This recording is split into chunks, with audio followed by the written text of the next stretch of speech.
welcome everybody to Bringing the Business, man. Man, your boy BC in the house, man. Nick in the house, man. We pop in to get y'all the real on these sports topics. And as you see, man, we gonna just talk the real period, real life. You know what I'm saying? Real sports, real music, whatever the case may be, we coming with the real. So go ahead. No, go ahead. No, I was about to say, it's funny. I was at one of the tournaments last weekend for Boom. Nick finally actually played in the tournament, because he had been hurt. Right. So one of the coaches, his name Chris, he's a younger guy. He's like in his 20s or whatever. He's like, man, I see you doing the podcast thing, man. I've been checking you out, man. I see, now he got it on to me from when I did the interview with Ian. Okay. In Houston. So a lot of them started following me and stuff, off of that. So I guess he'd been watching or whatever. So he was like, man, I've been checking you out. He said, man, you're doing some good things over there. He's like, man, yeah, is that all y'all talk about is sports and stuff? I said, nah, man. I said, we're going to talk about whatever. You know what I'm saying? We're going to talk about whatever. Whatever we decide we're going to talk about. Sometimes we'll come to the table thinking it's about sports. And then, it'll shift us to something totally different. You know what I'm saying? So yeah, shout out to him, man. Like remember how you said to me a while back, you was like, you seen a guy who told you like, man, you doing the Bringing the Business, and you just like, you know what I'm saying? So you'd be amazed at the people that's really checking you out, man, and really, Yeah, and that's why you know what I'm saying? Just man, bro, like this whole journey is a process, and everything like that is gonna get better, it's gonna get bigger. You just gotta keep at it. Because like I say, man, you don't know who watching, who looking, you know what I'm saying? So we just gonna keep at this thing, man. We just gonna keep bringing the business as we go. I got a question, bro. I kind of had another, had some other topics, but I want to go off into another one real quick. So I don't know if you saw this, but Blake Griffin has retired. I seen that yesterday, I believe. Yeah, I believe that's when it came out. I think it was 2 days ago. He announced. Okay, maybe 2 days ago. Okay, I know I seen it because I seen it posted on our Instagram page. Yeah, so not on our page, but when I was looking through Instagram, So you know where I'm going. 2 questions. How good was Blake Griffin? And is Blake Griffin a Hall of Famer?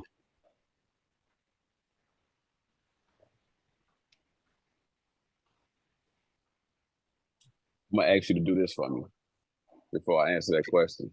You want his numbers? Give me some numbers on it. Okay. I already was ready for it. All right. So Blake is Blake played 14 years in the league, right? He came in 2009. He came in 2009. So he played from 09 to 18 with the Clippers. Then he played from 18 to 21 with the Pistons. Then 21, he played a year with the Nets and a year with Boston. So he hasn't been in the league this year. You know what I'm saying? Right. So Blake is a 6-time All-Star. 3-time All-NBA second team. Two-time third team. Rookie of the year. Slam dunk champion. National College Player of the Year. NCAA rebounding leader 1 year. Big 12 Player of the Year. His jersey has been gold medals. His jersey's been hung up in Oklahoma. High school, he was a parade All-American, McDonald's All-American. Let me look at. No, I don't think any gold medals. No Olympic medals at all. No, I don't think he ever went over there. Hold on, let me see. I could have sworn he played for the team. He never played for the USA team. He ain't got no USA. So, from a statistical standpoint, let me see. From a statistical standpoint, let me see what Blake did. One thing I was kind of shocked with from a statistical, he scored 14,000 points. I thought it would have been more than that. He was hurt a lot though, D. Yeah, he scored 14,000 points. So with a 19 points per game average for a career. 6,000 rebounds, so eight rebound, eight, you know what I'm saying, eight rebounds a game, and four assists a game. You know what I'm saying? So 19, 8, and 4 for his career. 14 years. How good was Blake Griffin? And is Blake Griffin a Hall of Famer? Blake Griffin was a tough player, bro. He was nice when he was in his prime. He was nice. Jump out the gym. Uh I want to say yeah. But then I want to say this because if we going by your criteria, can you write the NBA books Without Blake? Without Blake? I think you can write the NBA books without Blake. I think you can. NBA Rookie of the Year. Blake, he one of them hard ones to judge. You know what I'm saying? Because 6-time All-Star, he got a Rookie of the Year, and we got to remember it's the Basketball Hall of Fame. So he was national college. Yeah, he was a National College Player of the Year. McDonald's All-American. Yeah, McDonald's All-American.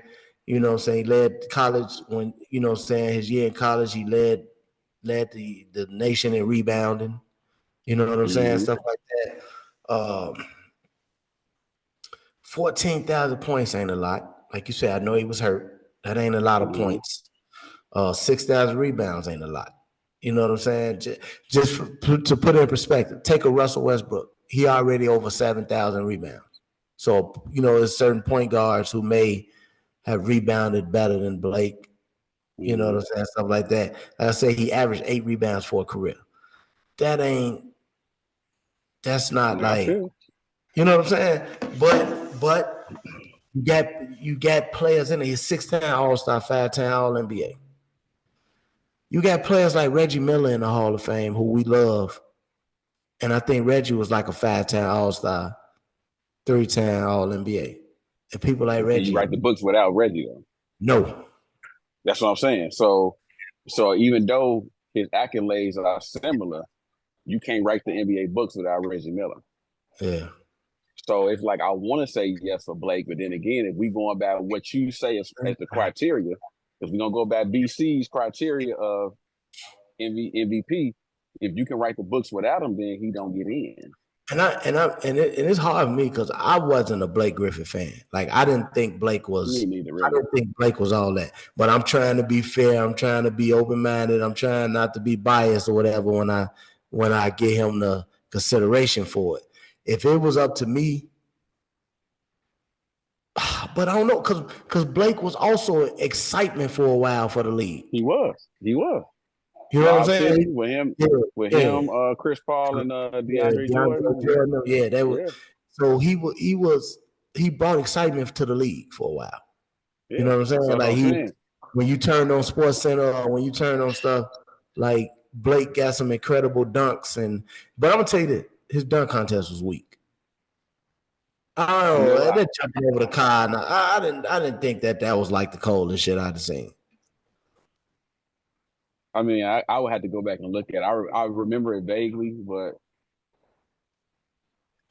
you don't judge that for MVP though. I mean, that's just like the excitement. For Hall of Fame. Yeah, but I mean, right. I mean, Hall of Fame, my bad. But I think that's part of writing a book though. And I'm gonna tell you why I say that. Like, cause I think that awesome ass dunk contest helped Vince because Vince was the excitement for the league for a while. You know what I'm saying? You remember Vince was up there in the lead and vote getters and everything because people wanted to see he was box office. Yeah. You know what I'm saying? So like when the league, you know, every now and then the league have like a dull moment where it's like transitioning in between players or in between the faces of the league or something, Yeah. and somebody is the excitement. I think during that period when we were transitioning from Mike to Shaq and Kobe them to LeBron them, that's when Vince was like the excitement of the league, so to speak. You know what I'm Would saying? Couldn't you say With, the same thing for Live City then? Because Live yeah, City yeah, kind of was like, that's what I'm saying. Like one yeah, thing I have to credit them with, they were the excitement of the league for a while. They was the team that a lot of people had winning it all for a while. They never lived up to their expectation of what they were supposed to right, do, but they were like favorites to come out of the West for a while. You know what I'm saying? right, Due to the excitement that they brought to the game. yeah. I mean, so do you not to try to pair them together, but if Blake don't get in, do Chris Paul not get in? No, hell no. Chris Paul is a lockdown favorite, He ain't like never won nothing though. right, but he's a first bat. Like Chris Paul He ain't accolade. won nothing. You right about that. But you can't just put the people in there who won. But you gonna put him in there because he got what, several All-Star appearances? Or I mean, All what star, you putting him in there for? all star, all NBAs, all defensive team. Assists? Yeah, he like third all time in assists, third all time in steals, stuff like that. So Chris Paul has to go in there. And Chris Paul was the engine to that Lob City and to all that. Because you see, once we rarely heard anything about Blake Griffin since he left that situation. Yeah. You know what I'm saying? Yeah. Like, so would Blake have been who he was without Chris Paul? Yeah, I think he would have because he You was don't think just he would? super athletic. Yeah, he was super athletic when he first got in the league. I think his athleticism with all the injuries just robbed him of, them probably remaining like 6 or 7 years that he even played. He wasn't really athletic no more after that. Blake Griffin or Sean Kemp? What you mean as far as what? Who you taking? Take a shot. You crazy motherfucker, boy. You take Kemp? Hell yeah, you crazy as hell. That's a no-brainer right there. Hell yeah, I'm taking Kemp. And Kemp in his prime? Yeah. Shit. Hell yeah. That's a no-brainer right there. Blake Griffin or Carlos Boozer?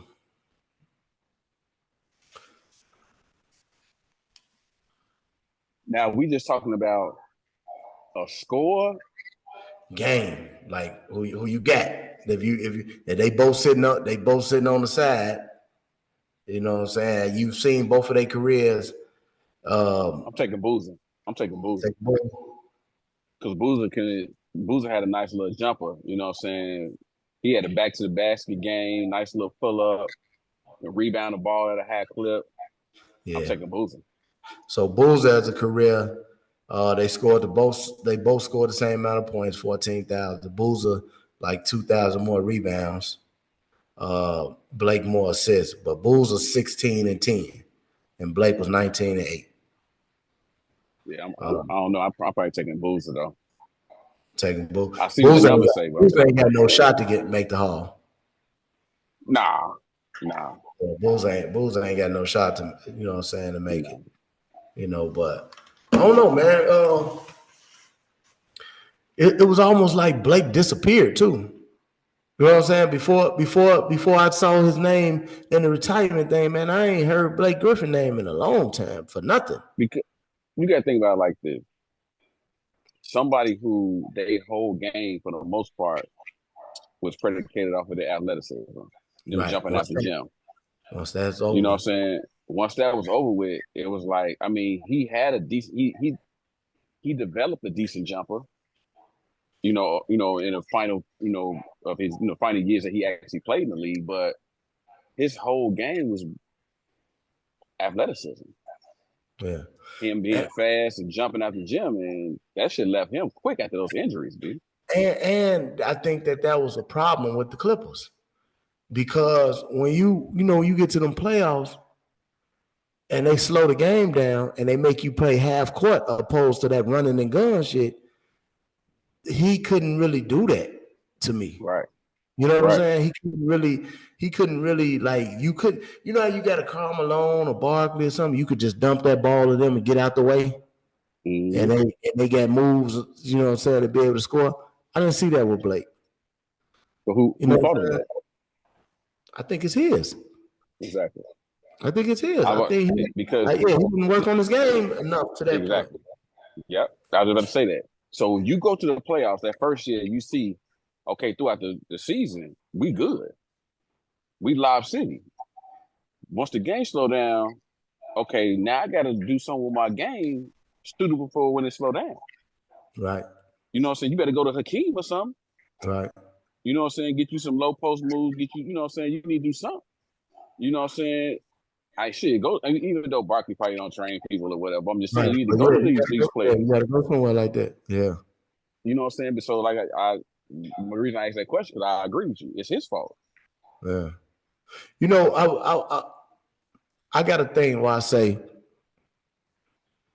one reason Chris Paul didn't win is Blake's fault as well. And I'm gonna tell you why I say that. I think you got to go back to Isaiah Thomas for the last time that a point guard who's a facilitator, like a point guard who's a facilitator, has Mm-hmm. won the championship being the man. Think about it. A point guard that's a facilitator usually don't win the championship as the man. Like somebody else has to emerge as the man. And Well, Blake, I think you say Isaiah would be the last person, right? Because I was yeah, gonna say Magic Johnson, but yeah. Isaiah would be the last person. Even if you look at history, it ain't many. You know, some people Yeah, might want to say Chauncey, but Chauncey wasn't the that Detroit team was back committee more than anything. yeah, yeah. Because some people can tell you Rip was the man. Some people could tell you Big Ben or she, you know what I'm saying? Yeah, And so, but like, I think in order for the Clippers to win, Blake had to develop as like the man. Because mm-hmm. when the game breaks down, Chris Paul is going to go back to what he knows how to do, and that's facilitate and be a point guard. You know what Right. I'm saying? And He he ain't taking needed over no game or nothing. right. Even though Right. he has the capabilities to score, you know what I'm saying? Yeah. He has had games where he just scored and did whatever, but his main job and his main way he plays basketball is to get somebody else involved. Or, you know what I'm saying? Is to be a Mm-hmm. facilitator. So I think in order for them to win, Blake would have had to develop into that guy that he can go to in the moments. And I don't think Blake did. I agree. You ain't I got don't no think, you ain't got no complaints with me on that. You know, I can't even. I can't say it's. I mean, it's all his fault, but I mean, no, I no. agree I agree in your point that at a point he had to been that person to take over. Yeah, I agree with that though. yeah. So yeah. So and you know what's crazy, man? Like we gonna start seeing these guys like we've been watching the NBA and sports for a long time. So we Mm-hmm. already obviously saw the Mikes and all them retire. Then we saw the ones who came behind them, the Kobe's and the Vinces and Shaqs and all them retire. Now we even getting to the point where Blake and all them is old now, man. Blake and you know, you got guys who kind of like fighting Father Time right now. Obviously, your LeBrons and your Chris Pauls and your Kevin KDs and Durant. Russell Yeah. and Harden and all them guys who came in the mid to early 2000s. You know what I'm saying? But even them, they finna get ready. They finna get ready to phase out.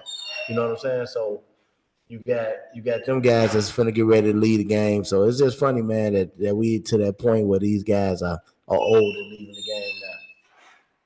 Yeah, because you got to think about it like this. Dude, we've been watching basketball since what Yeah, 84, 80, you yeah, know, I'd in the say 80s. almost 40 years. Yeah, You know what I'm saying? So we watching basketball since since we was little kids. yeah, And the shelf life for a basketball player ain't nothing but about 10, 15 years. yeah. Yeah, you be lucky to get 15, man. You be blessed to get Yeah, 15. You be lucky to get 10. yeah. So it's like, and then what you got to understand is the eras are intertwining, so to Right, speak. right. Yeah, So you know what I'm saying. So that's why we seeing it like that too, because while one era is kind of phasing out, that new era is kind of in between that. Yeah. You know what I'm saying? So I Because mean, even like Blake, like you say, Blake come in 09, and then after Blake, you got to think the Paul Georges and the Dames and the Anthony Davis and the Kyries and all, they was like 12 and 13, 2011, 2012, 2013, Giannis and all them. So they even getting up there a little bit when it comes to basketball years. You know what I'm saying? And then like the Tatums now, they like 2016, 17, 18s, and Tatum, Jalen Browns, and all that. So they already 6, 7, 8 years in. yeah. So 5 years from now, you know what I'm saying? That's only 5 years. And I'm Yeah. saying I was just saying, nigga, we ain't getting old, nigga. That's all I'm Oh saying. yeah. Yeah. You ain't about to That's, make me old on this show, nigga. hey man, getting old is a good thing though. You just got a great, and you see that what you drinking and all that, man. That you got to keep a lot of that in. You exercise and everything like that. So getting old ain't the problem, man. You want to get old healthy and gracefully. And You know, gracefully, yeah, for sure. you know what I'm saying? You see a lot of people, man, our age look horrible. You know what I'm saying? Man, so just to be able to grow old, man, and you see these grays and everything, man. Oh, you see mine. I ain't Yeah, you dying in see mine. all that, man. Hey, man, Yeah. I'm accepting all that, man. I ain't wanna check up out of here when I still had a head full of hair. That's what I Uh, say. I mean, either you die young and live old enough to tell about it. You know what I'm saying? yeah, That's all you can do. that's fair. So y'all let us know, man, what y'all think about Blake Griffin, man. Is he a Hall of Famer? What you think about his career? Um, and like I asked Nick that question, who you taking, Blake Griffin or Sean Kemp? You know what I'm saying? Oh, And I asked that with game. I'm gonna switch the question real quick before we get up out of here. Who's the best dunker between them two? between Kemp and Blake, Kemp. Yeah, you still taking Kemp? Okay. Yeah, for sure. For sure. I mean, I hate to be like you say, what, get off my line type motherfucker, but bro, I mean, I seen, Yeah, but the crazy thing is, I'm old enough to have seen both of their careers, right, though. right. So I'm not like a young The cat. entire careers. Yeah, so I'm not like a young cat who could go back on YouTube Right. and say, I've seen their actual careers. You know what I'm saying? So, which means I have some validity to what I'm saying. You know what I'm saying? I've seen. So yeah, I'm taking Kemp over Blake, even though Blake was a great in-game dunker, though. Right. You know what I'm saying? He's a great in-game dunker, but nah. I'm gonna tell you this though. I'm taking away that dunk. He got one or two that look awesome, but he didn't. Blake. When he threw it in the rim type shit. Yeah, yeah. I know I you're talking don't. about. I ain't taking them. No, I ain't taking them either. I know what you're talking about. That's I what I ain't, knew you were talking about. I ain't taking them throwing in the ring. You got to touch that Yeah, rim, G. yeah. Nah, You I got. feel you. If anything, I could just jump over you and just throw the ball down in the rim. No, Yeah. you got to graze that. You got to touch that rim, bro. So you got to graze that motherfucker at least, Yeah, huh? you got to touch. Yeah, you got to get Get a fingertip on that bitch or something. something, bro. You got to touch that rim, bro. Straight Nah, I up. feel you, bro. All right, man. Another great episode of Bringing the Business, man. Congratulations and salute to Blake Griffin, man, on his retirement. And man, check us out on all our platforms that we spoke about: YouTube, TikTok, Facebook, Instagram. Man, we bringing the business. Peace.